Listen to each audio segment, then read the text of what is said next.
Santa Monica Tea Party, author of a book, Madder Than Hell. She blogs under that same name, under her spare time. She's a talent scout, and she's kindly agreed to come out and talk to us about Agenda 21, sustainability, and preserving our property rights. Michael, thank you.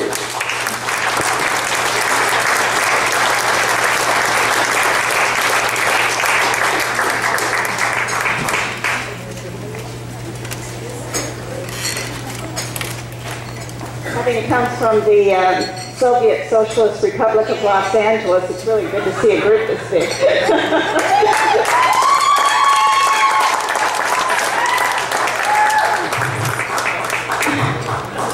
So how many of you have said over the last 10, 20 years, what the hell is going on?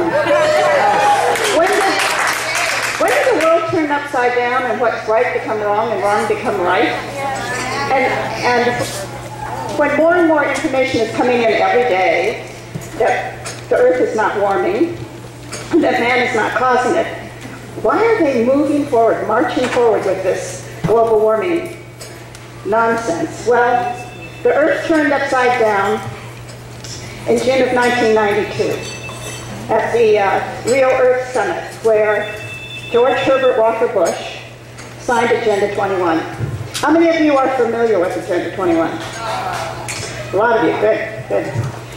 Well, you probably know then that 178 other countries signed on. Before you go any further, I'm going to very rudely interrupt you because the gentleman came here before and told me, and I forgot to mention it earlier, that there's a blue Mercedes out there with its lights on. So if that is your car, you may want to attend to it. Sorry. Years ago when I first heard about global warming, I said to myself, this is a joke, right? They're kidding. Because I remember in 1974 when they said the Earth was going to freeze over by 2000. And it didn't happen. And interestingly enough, it's the very same people who are now saying that we are causing global warming and the seas are going to rise and we're all going to drown and we're all going to be dead. It didn't happen then, so I mean, I'm not a scientist, but it seemed to me that if they were wrong then, why would we believe them now? And interestingly enough, it's the exact same people who said that we were going to freeze over that are now saying that we are going to cause global warming. Professor Stephen Schneider was the actual scientist that was quoted in the Time magazine article saying we were going to freeze over. He now said, and this is a quote from him, "We need to get some broad-based support to capture the public's imagination. So we have to offer up scary scenarios, make simplified dramatic statements, and make little mention of any doubts. Each of us has to decide what is the right balance between being effective and being honest." So that's where he comes from. He was featured in a documentary called Cool It. Have any of you ever seen that documentary, Cool It? No. It was widely released. It's a very good documentary. You should rent it at some point and watch it. It was about a young Danish environmentalist, Bjorn Lomborg, who he had been a member of Greenpeace, but he resigned along with the head of Greenpeace because it had become so political. But he did at the time believe that man was causing global warming, but he didn't think it would be catastrophic. He thought, it's something we could adjust to. So he embarked on a trip around the world to talk to other scientists and see what they were doing that might help cool the world if we were warming it. In the documentary, there is an interview with Dr. Schneider. And Dr. Schneider, as they're clipping on his microphone, he says, we have to give scary scenarios in order to get funding. So I've always been obsessed with knowing what's true, and I have two daughters and I raised them, and I told them, anybody who tells you they have the answer and not to question them, run, because they don't have the answer. So when we keep hearing that there's no discussion, the debate is over, that we have to accept this, everybody should be suspicious of that sort of thing. But I don't know about you, but I learned that we have cooling and warming cycles since the beginning of time, and they're caused by the sun, and ocean currents. Yes. When Al Gore released The Inconvenient Truth, the first thing that jumped out at me were his two graphs that he put on top of one another. And I went, wait a minute, generally when you compare two things on a graph, you put them on the same graph so that you can see what the comparison is. He was trying to tell us that when the temperature rose, then CO2 rose. But I did some research and found out actually the opposite is true. When the temperature rises, CO2 rises because of water evaporation. It releases more CO2 into the atmosphere. So I thought, and then of course, many of you may know that in England, the courts have ruled that there are 9 factual inconsistencies in The Inconvenient Truth that have to be pointed out before, when it is shown. And I wondered, why do you need to make factual inconsistencies if you're telling the truth? And of course, I love you always have to have some fuzzy, warm animal to tug at people's heartstrings. So of course, he talked about the drowning polar bears. And of course, my first reaction to that was, polar bears drowning? They spend half of their life in the water. They can swim 60 miles. They're in no danger of drowning. Whoops. I just turned it off. No, there we go. Okay. And also, it's the amount of CO2 that, the only solution that they come up with is rationing CO2 or controlling CO2. Well, CO2 is only 3.62% of the greenhouse gases. And of that amount, man only contributes 0.28%. It's not even enough to be of any effect. But they ignore all of this. And I also was bothered by them saying that there was a consensus of scientists who agree that we are causing global warming, and I said, a consensus of who? Well, it's a consensus of the IPCC, which is a UN panel. It is chosen and funded by the UN, so it just might have an agenda. It just might. And in fact, the recent report that was released by the IPCC, the only scientist that was allowed to participate in a debate that went on with politicians on what that report should say, has just recently come out and said how he was the only scientist involved, and they redid the entire report to make it sound scarier and worse. Because, I mean, it's all based on, as most of you know, computer models, which are not, they are so easily manipulated that they're not allowed as evidence in court. So why would we reorder our entire lives because of a computer model? Plus the fact that we know also from climate data that they were manipulating the data. And nothing has been done about that. That's a fact, but the press never says anything about it. No one ever says anything about it. And eventually, Phil Jones, whose computer model it was all based on, admitted that he had manipulated the data and had to resign, and admitted that there had been no global warming for 17 years. So why do we keep marching forward with global warming? Well, Agenda 21, it has 3 goals. I can't see this in it. Oh, I keep doing that. Oh, yes. Also, of course, we're being told that in order to regulate CO2, we have to switch all of our fossil fuels to wind and solar. But of course, as you can see, wind and solar cost a great deal more money than fossil fuels. And we have to remember at the same time, as they are telling us that they are, most people think that we are, as they're shutting down our coal production, that it's being replaced by wind and solar, and it's not. Wind and solar, coal provides 48% of our energy needs as we speak. We're shutting down about 200 coal plants a year, and by 2030, we will only have wind and solar will only provide us with 4% of our energy needs. So when they shut down 48% and replace it with 4%, what do you think that's going to do to our energy prices? As Obama told us, his energy policy was going to cause them to skyrocket. About 4 years ago, I found out that the American Freedom Alliance was having a conference. They put on really wonderful conferences. They put on a conference called Big Footprint, Is Green the New Tyranny? And this is the conference that I learned about Agenda 21. Lord Christopher Monckton was the moderator. He is one of the most interesting people that you could meet. He was Margaret Thatcher's science advisor, and he is now one of the most outspoken proponents of global warming and Agenda 21. He travels all over the world. And in fact, at the last Earth conference, they wouldn't allow him in, so he parachuted in.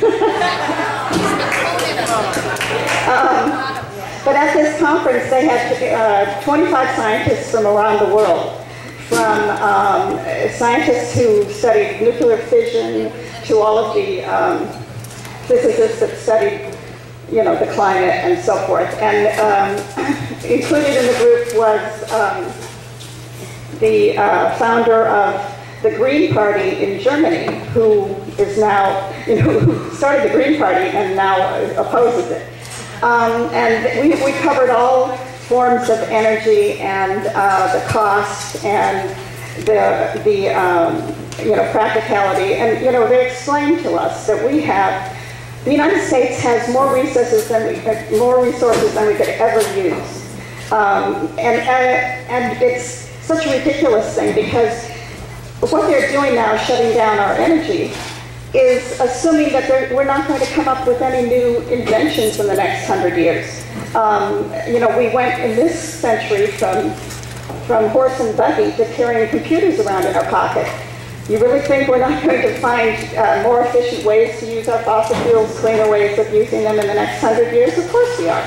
But instead, we know that we can produce clean coal. But instead of putting money into going forth with that technology, they're shutting it down. Well, so I kept wondering, why this green thing? I mean, we do know that liberals want to control our lives. We all know that. But I kept being puzzled because it was so easy to poke holes through the green agenda that I didn't understand why it kept marching forward until this conference. And they told us about, Lord Monckton and the rest of the scientists were there, told us about Agenda 21. So the goal of Agenda 21 is threefold. It is economic, social, and environmental justice worldwide. It is the UN's agenda for the 21st century, and it ultimately, obviously, if you lead it to its conclusion, it results in worldwide communism, with the United Nations being the governing body for the rest of the world. And if you've noticed over the last few years, there's been just a flurry of UN treaties that have been coming before our Congress. Fortunately, none of them have been ratified, but all of them relinquish our sovereignty to the United Nations. And I did a lot of research into this. When I first listened to them explain what Agenda 21 was, I was practically frozen in fear. I got out my iPad and I went to the UN website, and there was Agenda 21 right there. And it scared me to death. Because it reorders our lives. But I did a lot of research into it, and George Herbert Walker Bush signed it in June of 1993, but he didn't do anything that I could find to implement it. But as soon as Clinton took office, one of the first things he did was to form the President's Council on Sustainable Development, which created 12 cabinet-level positions to work with all the cabinets to implement Agenda 21 through regulations. And at the same time, he rolled out the program ICLEI throughout the country. ICLEI is the International Council on Local Environmental Initiatives. There are about 600 ICLEI cities throughout the United States. There are, in fact, more of them in California than anywhere else.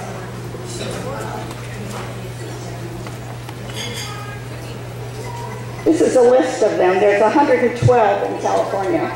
I don't see Redlands on them, though. That's not.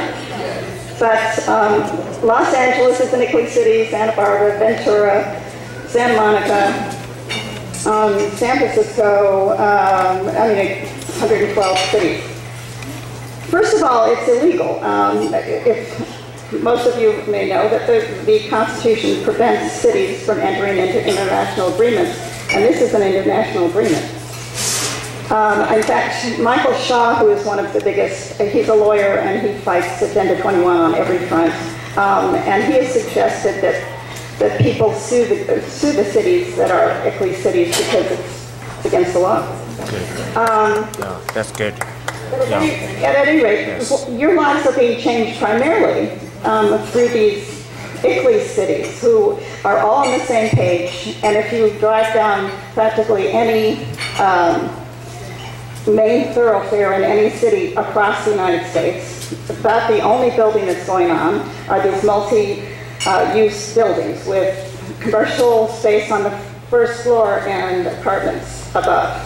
And that's what their plan is for us. We're all to move into those apartments and live without cars. Agenda 21 bans the private ownership of farms, ranches, houses, and cars. It's, oh yes, this is lovely. This is, the Club of Rome is one of the, we all have read about the Illuminati and the Bilderbergers and the Club of Rome and these people that are organizations that a lot of the world leaders belong to. The Club of Rome is one of them that the Clintons belong to. And they say, I love this, quote, the common enemy of humanity is man. In searching for a new enemy to unite us, we came up with the idea that pollution, which they call CO2, the Supreme Court, interestingly, allows the EPA to call CO2 a pollutant when it is actually a nutrient and necessary for life. It's very interesting. But they came up with the idea that pollution, the threat of global warming, water shortages, salmon, and the like would fit the bill. All of these dangers are caused by human intervention, and it is only through change in attitudes and behavior that they can be overcome. The real enemy, then, is humanity itself. I wrote a blog about this after I went to this conference, and I said, I think most of us believe in the sanctity of life and believe that our opposable thumbs and the ability to reason makes us superior to animals. I think, as most of you probably would agree, I'm a Christian. I believe that God made earth for man.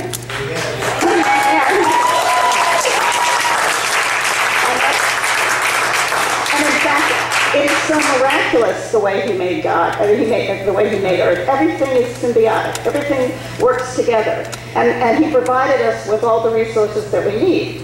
So what other reason do you think we have coal or oil in our ground? He intended us to use it for energy. He intended us to use animals. He intended us to eat animals. He intended us to wear their fur. Well, how would we have survived if we didn't wear animal pelts when we were in the caveman days? Let's see. I'm losing my spot.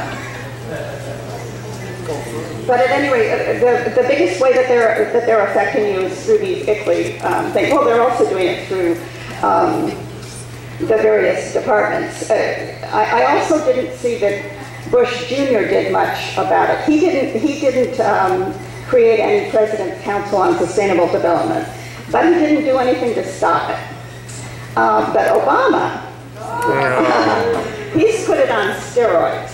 And you can see it happening now. I mean, that's what's going on with the Bundy Ranch. That is what is going on at the Texas border. That's what's going on in San Joaquin Valley. They turned the water off, not because of the smell. In fact, one of the things that Obama did was add 500 species to the endangered species list. They just add them, I keep saying, throughout the history of the world, thousands of species have gone extinct. Yes. How do you know that these species aren't meant to go extinct? But they certainly shouldn't take precedence over people. I mean, the tortoises they're talking about in Arizona, interestingly enough, the cattle have been able to maneuver around the tortoises for generations. They've lived quite nicely together. But, I mean, I have a friend who has a lovely little farm in Simi Valley. And when she applied for, and that's the scary part is, most of you won't know about some of these things unless you try and make changes to your home or your property. She tried to get a permit to build a utility building on her farm, and she found out that 37 acres of her farm were considered a wildlife corridor, and that she couldn't farm them or use them or sell them. So essentially they've taken 37 acres from her and not compensated her for it. And this is happening all over the place. It's even happening to people in their own, in their homes and their yards. They'll find out that there's a wildlife corridor through their yard. The Agenda 21 calls for this to happen to the United States. These red spaces, in fact, I've got it here, hold on.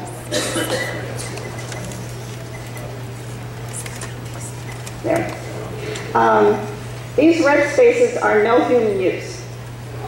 That means no human use. And if you notice, most of them are our mountain ranges. Here's California.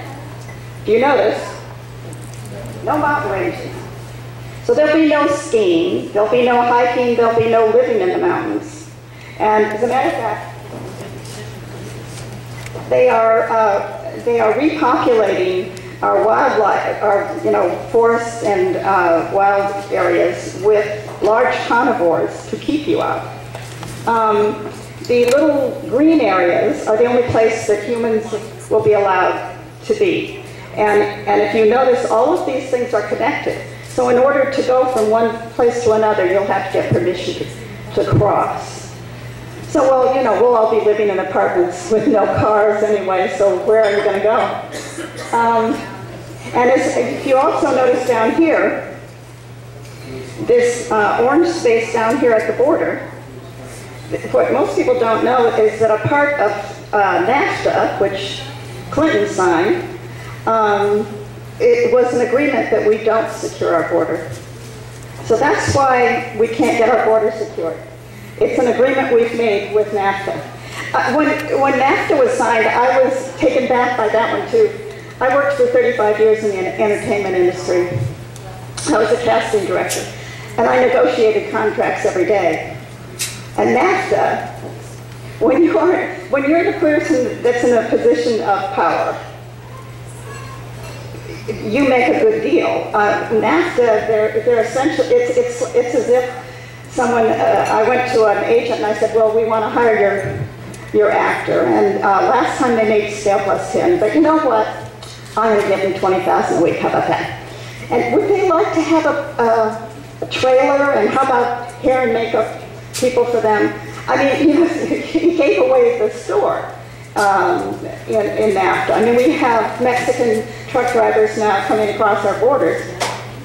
And of course, as we know, the Mexican trucks aren't up to our standards. But that's okay, because we get to pay to have their trucks brought up to our standards. I mean, who makes a deal like that? Yes. I remember when people were out protesting against NAFTA being signed, and they didn't care, they signed it anyway. But when it's like one of the treaties that the UN is trying to get us to sign is the Law of the Sea one. I like that one. It gives the UN control of the oceans. That would be a wonderful idea, don't you think? That we'd have to ask them if it's okay if we send ships across, or if we go into certain areas. Or if there's a war going on, if we can go fight, we'd have to get the UN's approval on that. Now, but why would any person sign that? And yet, boy, they were pushing for that. As Jim Carrey was, not Jim Carrey, Kerry was pushing for that, our wonderful Secretary of State. This is good as Gary. Lurch. Oh, what I tell you. I'm not sticking to my script, as you can see. Let's see. Oh, and some of the other things that are going on, are going on for you right now, or for all of us right now. Agenda 21, sort of the ground zero for it was in Santa Cruz, which is really sad, because Santa Cruz was, basically a lovely little hippie town where people just could live any way they wanted to, kind of. And now it's become ground zero for Agenda 21, and everybody's being moved off their private property into apartment buildings. And that's where Michael Shaw comes from. That's why he's been one of the most outspoken people. The people in the rural areas are the ones being affected first, because of course they're trying to move us out of the rural areas and into the cities. Oh, also, Agenda 21 calls for a reduction of the population to under 1 billion. I'm not sure how they plan to do that, but that's part of Agenda 21. and I love to give the people the example, because they're always saying how we are overpopulated. There's a really fun thing that you can tell people about the overpopulation of the world. If you took the entire population of the world, broke it into four family unit members, and gave them each a 1/4 acre of property, the entire world would fit into Texas. So we're in no danger of being overpopulated. But if they keep cutting off our cattle, our ranches and our farms, so that we can't produce any food, we're going to be in some serious trouble. And all of that's happening now. They're rationing our energy, they're rationing our food, they're rationing what we can do. And all of this is due to Agenda 21. If you're talking about redistribution of wealth, I think Obama's doing an excellent job of that. And the regulations that he's been imposing on everything is just causing whatever businesses we have left to go to another country. Because if they're making a car here and a car somewhere else, that they have to pay the taxes and the high employment, the high wages and the high taxes and the high regulations, they're going to go somewhere else. They can't be competitive. So that's the reason behind all of what is going on now is Agenda 21. It calls for no borders. It calls for no countries. They will have 9 regional areas for us to live in. This has been going on for 22 years, and it's time that we get involved and stop. I loved how I saw that you guys are going to the city council meetings, because every Tea Party, I say this all the time, needs to have a member at every city council meeting, because this is where these things are happening. A friend of mine was elected to a city council in Aliso Viejo, and he called me frantic one night and said, at the next meeting they're going to try and shove a green cities plan through the city council. And so I went there, and David Spady from Americans for Prosperity went, and we all spoke to the city council, and we got it stopped. So, you can do it, but you have to know what's going on. I want to show you a few more things, and then we'll open it up for questions.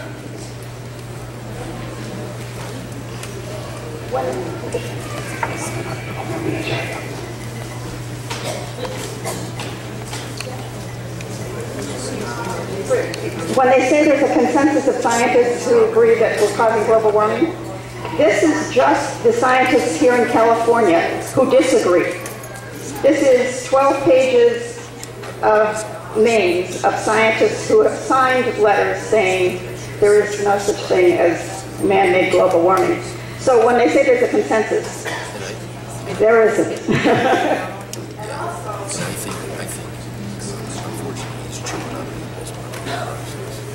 I downloaded this from the White House website.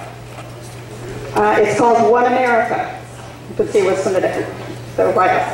It calls for mandatory relocation of very low-income people into middle-class neighborhoods. So there you go. Anybody have any questions? Okay, well, thank you very much. And,